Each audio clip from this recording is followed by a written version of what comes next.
அஸ்ஸலாமு அலைக்கும் வரஹ்மத்துல்லாஹி வபரகாத்துஹு. எல்லாரும் எப்படி இருக்கீங்க? அல்ஹம்துலில்லாஹ் நான் ரொம்ப நல்லா இருக்கேன். இன்றைக்கி என்ன வீடியோன்னு பார்த்தீங்கன்னா, இன்றைக்கி சண்டே, எனக்கு லீவு தான்.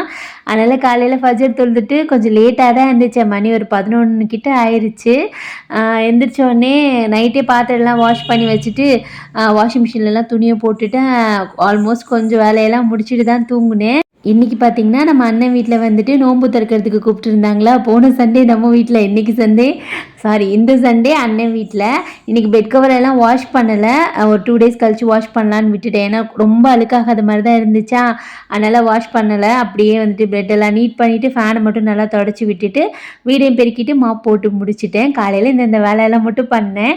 ஃபஜரில் துணி துவைச்சி வச்சனால காலையில் எழுந்துச்சி துணியை மட்டும் காய போட்டுட்டு நெக்ஸ்ட் என்ன நம்ம கிளம்ப வேண்டியதான். 2 குட்டீஸையும் பார்த்தீங்கன்னா அழகாக குளிக்க வச்சாச்சு. கொஞ்ச நேரம் அவள் 2 பேரும் சண்டை ஓட்டுட்டு இருந்தாளுங்க. இந்த அண்ணன் தங்கச்சி சண்டையை விட அக்கா தங்கச்சி சண்டை பார்த்தீங்களா, அது பயங்கரமாக இருக்கும். அது நம்ம அஃப்ரா குட்டி இருக்கா பாருங்க, ரொம்ப பயங்கரமானவ. வீண் சண்டை வீண் வம்புலாம் நல்லா இழுத்துட்டு இருப்பா. அதே மாதிரி தான் அவங்க அக்கா படிக்க விடாமல் டிஸ்டர்ப் பண்ணுறதே வேலையாக வச்சுக்கிட்டு இருப்பா. போஸ் கம்மி, போஸ் போஸ் அப்புறம் அப்படி போஸ். அப்புறம் வேற போஸ். தொப்புள் தெரியுதுடி, சட்டை எழுதுடி, பேண்ட்டை வேலை எழுது. சரி போஸ், போஸ் கம்மி, போஸ். என்னது அது போஸா? இந்த மாதிரி யார் பண்ணுவா? ஆஹா, வேற போஸ் டி. காமிக்க மாட்டியா? கோவப்படு. இதெல்லாம் போஸா? எங்கே போற இப்ப நீனு? சாலை அம்மா வீட்டுக்கு தான் போக முடியுமா? பக்கத்து சந்தா அவங்களாம் கேரளாவில் இருக்காங்க. மஞ்சளா அம்மா வீட்டுக்கு. எதுக்கு போகிறோம் தெரியுமா? நோம்பு திறக்க போகிறோம். போகலாமா? போகலாம் சாலை அம்மா வீட்டுக்கு.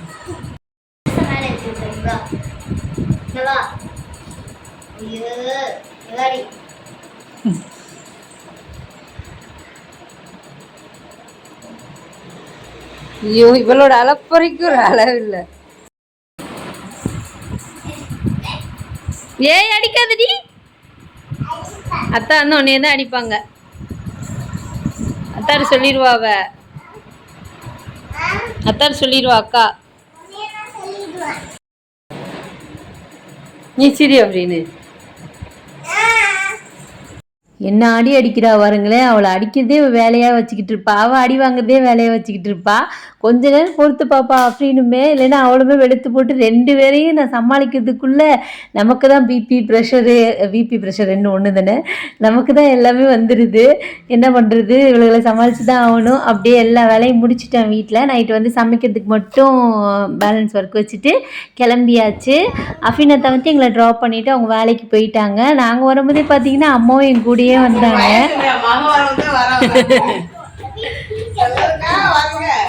வீட்டுக்குள்ளே செப்பல் போடுவோம்.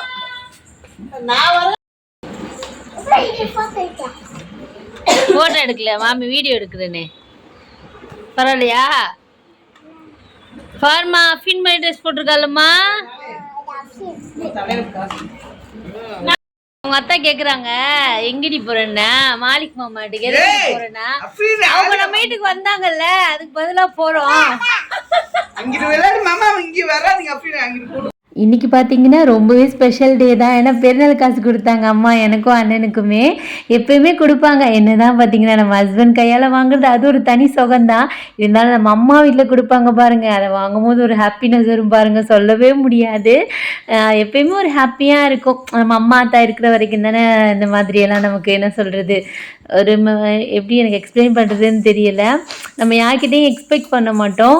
மோஸ்ட்லி நம்ம அம்மா அத்தா கிட்ட தானே எக்ஸ்பெக்ட் பண்ணுவோம். இந்த மாதிரி குட்டி குட்டி ஹாப்பினஸ் தான் இது எல்லாமே. அவங்களுக்கு கொடுக்குறதுல ஒரு ஹாப்பினஸ், நமக்கு வாங்குறதுல ஒரு ஹாப்பினஸ். ஆலியா குட்டி என்னை வெறுப்பேற்றிட்டு இருந்தேன், உனக்கெலாம் கொடுக்கலடி, எங்கள் அம்மா எனக்கு தாண்டி கொடுத்தாங்கன்னு. அவள் போய் அவங்க அம்மாட்ட கேட்டுக்கிட்டு இருந்தா.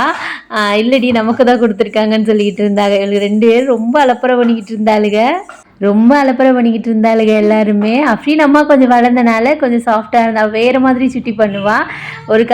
ஒரு காலத்துலலாம் பார்த்தீங்கன்னா, எங்கள் வீடு இப்படி கலகலன்னு இருக்காதா, குழந்தைங்க இப்படி விளையாடாதா, அந்த மாதிரிலாம் ரொம்ப ஆசைப்பட்டுருக்கோம். அல்லா வந்துட்டு அதை கொடுத்துருக்கான். அல்லாக்கு ரொம்ப தேங்க்ஸ் சொல்லிக்கிறணும் நாங்கள்.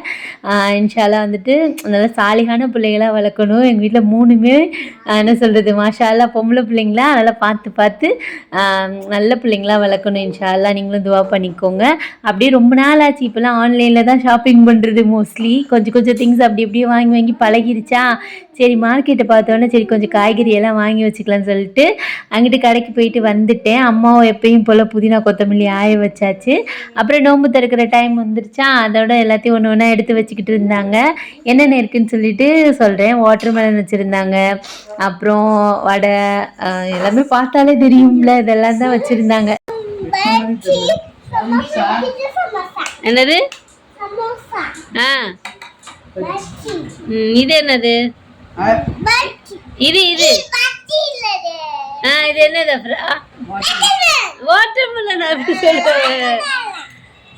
இங்க ரொம்ப செஞ்சிருக்கா உங்க மாமி. செல்லி செஞ்சிருக்காளா? கோகனட் ஜெல்லி அடி மஞ்சிலா. இன்னொரு பிஸ்தா ஜெல்லி, ஒன்னு வந்து ஸ்ட்ராபெரி ஜெல்லி. ஓஹோ, பேர் இவங்களே வச்சுக்கிறாங்க இவ்வளவு. அம்மா அம்மா நோம்பு திறந்து சாப்பிடுங்கம்மா. வீடியோ எடுத்துட்டு வைங்கடி, 2 பேரும் வைங்கடி. வைங்கடி எடுத்துட்டேன்டி. வீடியோ எடுக்கிறா வீரா. ஏய் போன் டைட் செய்யடா. வீரா அது உள்ள சார்ஜ் போடு. உள்ள பெரிய இது இருக்கு. அஃபீனாத்தாவும் வந்துட்டாங்க. நோன்பு திறந்துட்டு கொஞ்ச நேரத்துலேயே நான் கிளம்பிட்டேன். இந்த சாக்லேட் பனியாரம் தான் அஃபீன் அம்மாவுக்கு ரொம்ப ஃபேவரெட். எப்பயுமே பிடிக்கும் அவளுக்கு. நான் ஸ்கூல் டைம் இருக்கும்போது அஃப்ரா குட்டிக்கு ரொம்ப ஃபேவரெட்டுங்க. ஸ்கூலுக்கு போகும்போது ஸ்நாக்ஸ்க்கு செஞ்சு கொடுத்து விடுவேன். எனக்கு இந்த சரி செல்லம் இவ்வளோ வச்சுட்டு எடிட் பண்ணோம்னா இப்படி தான் இருக்கும். அப்பப்போ அப்படியே நோம்பு கஞ்சி என்ன இருந்தாலும் எனக்குலாம் இருச்சலாம். சரி உனக்கு பேச முடியாது அம்மாவால், உட்காரு. நோம்பு கஞ்சியை குடிச்சு முடிச்சுட்டு நோம்பு திறந்துட்டு நம்ம வீட்டுக்கு வந்தாச்சு. நம்ம வீட்டுக்கு வந்துட்டு இனிமேல் என்ன வேலை இருக்குது, சகருக்கு ரெடி பண்ணணும்ல, அந்த வேலையை தான் பார்த்துட்டு இருந்தேன். அதுக்கு முன்னாடி கடையிலேருந்து வாங்கிட்டு வந்து இந்த திங்ஸ் எல்லாம் எடுத்து வைக்கணும். காலையில் வீடை நீட் பண்ணி வச்சுட்டு போனதுனால இந்த கிச்சனை பார்க்கும்போது கொஞ்சம் ப்ளசண்ட்டாக இருக்கும். அதுவே பாருங்கள், நம்ம அவசரமாக கிளம்புவோமா, அங்கிட்டு இங்கிட்டு போயிட்டு நம்ம ஆல்ரெடி அங்கே போய் டயர்டாக வருவோம். வீட்டில் வந்து இதை பார்க்கும்போது குக் பண்ணணுமான்ற ஒரு தாட்டே வந்துடும். அந்த மாதிரி தான் இருக்கும். அதனால தான் நான் ஃபுல்லாக நீட் பண்ணி வச்சுட்டு போகிறது எங்கே போனாலுமே. சகருக்குமே நீட் பண்ணி வச்சுட்டு காலையில் நான் வேலைக்கு போகிறனால எந்திரிச்சேன்னு வைங்களேன், பாப்பாவுக்கு பால் மட்டும் காய்ச்சிக்கிடுவேன். இருக்கிற சாப்பாடை சூடு பண்ணிவிட்டு பாப்பாவுக்கு ஊட்டி விட்டுக்கிடுவேன். அஃப்ரா குட்டி மட்டும்தானே, அஃப்ரீன் அம்மாவும் நோம்பு இல்லை, அதனால தான் அப்படி தான் மேனேஜ் பண்ணிகிட்டு இருக்கிறது நோம்பில். கொஞ்சம் ஸ்நாக்ஸும் இல்லை, பிள்ளைங்களுக்கு ஸ்நாக்ஸே இல்லையா, ரொம்ப நாள் ஆச்சு. உண்மையாக சொல்ல போனால் கடைக்கு போய் ரொம்ப நாள் ஆச்சு. போனதை விட ஸ்நாக்ஸு, முருங்கைக்காய், தக்காளி, வெங்காயம், அந்த மாதிரி கொஞ்சம் திங்ஸ் எல்லாம் வாங்கிட்டு வந்திருந்தேன். இதெல்லாம் வாங்கிட்டு வரது எல்லாமே இப்போ ஆஞ்சி வைக்கணும். புதினா அம்மா ஆஞ்சி கொடுத்துட்டாங்க, கொத்தமல்லி கொடுக்க மறந்துட்டேன். இப்போ இதை உட்காந்து ஆயணும். கொஞ்சம் ஷாம்பு, சோப்பு எல்லாமே வாங்கிட்டு வந்திருந்தேன். கொஞ்சம் நார்த்தங்காய் ஊறுகாவும் வாங்கிட்டு வந்திருந்தேன். சகா டைமில் சம்டைம்ஸ் வந்துட்டு ஊறுகாய் சாப்பிடணும் போல் இருக்கும்ல, அதனால தான். இப்போல்லாம் பார்த்தீங்கன்னா சின்ன வெங்காயம் கொஞ்சம் அதிகமாக யூஸ் பண்ணுறேன்னா அந்த மிளகு கறிக்கு, சாம்பாருக்கு, அதுக்கெலாம் போடும்போது இன்னும் கொஞ்சம் டேஸ்ட் நல்லாயிருக்கு. அதனால் கொஞ்சம் வெங்காயம் வந்துட்டு நல்லாவே இருந்துச்சு. ப்ரைஸு கொஞ்சம் கம்மியாக இருந்தனால அதையும் வாங்கிட்டு வந்தாச்சு. இப்போ இது எல்லாத்தையும் எடுத்து வச்சுட்டேன். இப்போ ஸ்நாக்ஸையும் எடுத்து வைக்கணும். அஃப்ரா குட்டிக்கு அந்த மக்ரூன் ரொம்ப பிடிக்கும். மேக்ரூன் இருக்கும்ல, அது ரொம்ப பிடிக்கும். அஃபீன் அம்மாவுக்கும் அஃப்ரா குட்டிக்கும் எடுத்து கொடுத்துட்டு நான் என்னென்ன வாங்கிட்டு வந்தேன்னா, இந்த முறுக்கு, அப்புறம் அச்சு முறுக்கு, அப்புறம் முறுக்கு தான் நிறைய வாங்குறது, அப்புறம் பொட்டேட்டோ சிப்ஸு, பாவக்காய் சிப்ஸ்னு ஒன்று வாங்கியிருந்தேன். எப்பயுமே அவ்வளோவா கசக்காது. ஆனால் இன்றைக்கி இந்த தடவை வாங்கின பாவக்காய் வந்துட்டு ரொம்ப கசப்பாக இருந்துச்சு. இது எல்லாத்தையும் எடுத்து வச்சுட்டு நெக்ஸ்ட்டு குக் பண்ண போகிறேன். இன்றைக்கி நம்ம வீட்டில் என்ன குக் பண்ண போகிறேன், நான் சகருக்கு நேற்று ரசமும் சிக்கன் 65 செஞ்சுருந்தேன்னா, அதில் ரசம் மிஞ்சி போச்சு. எப்போ பாரு பார்த்திங்கன்னா அந்த ரசம் மட்டும் மிஞ்சி போயிடும். நான் எவ்வளோ கம்மியாக வச்சாலும் அது மிஞ்சி போயிடுதுங்க. அதனால் ரசத்தை வச்சு இன்றைக்கி புளிக்குழம்பு ரீமேக் தான். முட்டையை அவிய போட்டுட்டு அம்மா கொடுத்தாங்களா காசு, அதை கையாக எடுத்து வச்சிடலாம். ட்ரெஸ் எடுக்க போகும்போது யூஸ் பண்ணிக்கலாம். ஏன்னா அஃபீனாத்தாவும் காசு கொடுப்பாங்க ட்ரெஸ் எடுக்கிறதுக்கு. அது ரெண்டுத்தையும் சேர்த்து வச்சுட்டு ட்ரெஸ் எடுத்தோம்னா கரெக்டாக இருக்கும். நம்ம பொம்பளை பிள்ளைங்களுக்கு தான் என்ன சொல்கிறது, அந்த ட்ரெஸ்ஸோட ப்ரைஸே அவ்வளோ எக்ஸ்பென்சிவாக இருக்கும். பார்த்து பார்த்து எடுக்கணும்ல, இருக்கிற காஸ்ட் அப்படியே அட்ஜஸ்ட் பண்ணி எடுக்கணும். அதனால இப்போது எல்லாம் கொஞ்சம் கொஞ்சம் கமிட்மெண்ட்ஸ் இருக்கும், எல்லாருக்குமே இருக்கும் நோம்பில். இப்போ எங்கள் ஹஸ்பண்டோட அம்மா, எங்கள் மாமா மம்மிக்கு காசு அனுப்பணும், என் நாத்தனாருக்கு அனுப்பணும், அதெல்லாம் ஃபினிஷ் பண்ணிட்டு தான் ட்ரெஸ் எடுக்கணும்னு இருக்கேன் இன்ஷா அல்லாஹ். உங்கள் அம்மாவும் இந்த மாதிரி கொடுக்கும்போது உங்களுக்கு ஹாப்பியாக தானே இருக்கும். நீங்களும் கண்டிப்பாக ஷேர் பண்ணிக்கோங்க. அம்மாவோ அத்தாவோ 2 பேர் கொடுக்கும்போது ஒரு மாதிரி சந்தோஷமாக இருக்கும். அது என்னன்னு தெரியல, அது ஒரு ஃபீலிங்கு. இப்போ நான் ரீமேக் குழம்பு ஆல்ரெடி நான் அதோட ரெசிபி போட்டிருக்கேன், இருந்தாலும் நான் ஷார்ட்டாக சொல்லிடுறேன். ரசம் இருந்துச்சா, அதோட கொஞ்சோண்டு புளி மட்டும் ஊற வச்சுக்கிட்டேன். வெந்தயம், பெருஞ்சீரகம், நிறைய சின்ன வெங்காயம், தக்காளி, பச்சை மிளகா அதெல்லாம் போட்டு வதக்கிட்டு கொஞ்சமாக மிளகா பொடி போட்டிருக்கேன். உங்கள் வீட்டில் மீன் குழம்பு பவுடர் இல்லைன்னா இந்த குழம்பு மிளகா பொடி காமிச்சேன்ல, அது யூஸ் பண்ணுங்கள். இந்த குழம்புக்கு ரொம்ப டேஸ்ட்டாக இருக்கும். ரசத்தையும் ஊற்றிட்டேன். உங்களுக்கு புளி, அந்த ரசத்தில் இருக்கிற புளி பார்த்தீங்கன்னா கொஞ்சமாக அஃப்ரா குட்டி தான் டம்மு டும்மு. ரசத்துக்கு கொஞ்சமாக புளி ஊற வச்சுருக்கேன்னா அதை வந்துட்டு கரைச்சி ஊற்றிட்டு முருங்கைக்காய் போட்டிருக்கேன். அவ்வளோதான். வந்தோடனே பார்த்தீங்கன்னா அக்கா ஒரு சைடு தூங்கிட்டா, தங்கச்சி ஒரு சைடு தூங்கிட்டாளுங்க. இவங்களுக்கு இந்நேரத்தில் தூங்கி நைட்டு ஃபுல்லாக தூங்காமல் எனக்கு வேட்டு வச்சுருவாளுங்க. அதுதான் அவங்களோட பிளான்னு. என்ன பண்ணுறது, இதெல்லாம் நம்ம என்ன சொல்கிறது, அட்ஜஸ்ட் பண்ணி தான் ஆக வேண்டியது இருக்குது. நம்ம அம்மா ஆனதுக்கப்புறம் எவ்வளோ கமிட்மெண்ட்ஸ் பார்த்தீங்களா. நம்ம அம்மா வீட்டில் இருக்கும்போது இந்த மாதிரி கமிட்மெண்ட்ஸ்லாம் இருக்காதுல்ல நமக்கு. அதெல்லாம் நான் ரொம்ப மிஸ் பண்ணுவேன் அப்பப்போ. அப்புறம் சாப்பாடு வடிச்சிட்டு புளியானம் சூப்பராக ரெடியாக இருந்துச்சு, செம்ம டேஸ்ட்டாக இருந்துச்சு சகருக்கு சாப்பிடும் போது. அதே முட்டையை அவிச்சும் போட்டுட்டேன். கோவக்காய் இருந்துச்சா, அதை கட் பண்ணிவிட்டு தேங்காய் எண்ணெய் ஊற்றிருக்கேன். வெங்காயம், வரமிளகா, கடுகு பருப்பு போட்டு வெடிக்க போட்டுட்டு கோவக்காய் போட்டுட்டு கொஞ்சமாக மஞ்சள் பொடி, கொஞ்சோண்டு சாம்பார் பொடி, ரொம்ப வேண்டாம் ஏன்னா புளிக்குழம்பே கொஞ்சம் காரமாக தான், புளிப்பாக காரமாக தான் வச்சுருந்தேன்னா, அதனால் கொஞ்சோண்டு சாம்பார் பொடி போட்டிருக்கேன். அதில் கொஞ்சம் தண்ணி ஊற்றிட்டு இந்த கோவக்காய் வதங்கட்டும், இல்லைன்னு வைங்களேன் ஒரு மாதிரி நரிச்சுன்னு இருக்கிற மாதிரி இருக்கும்.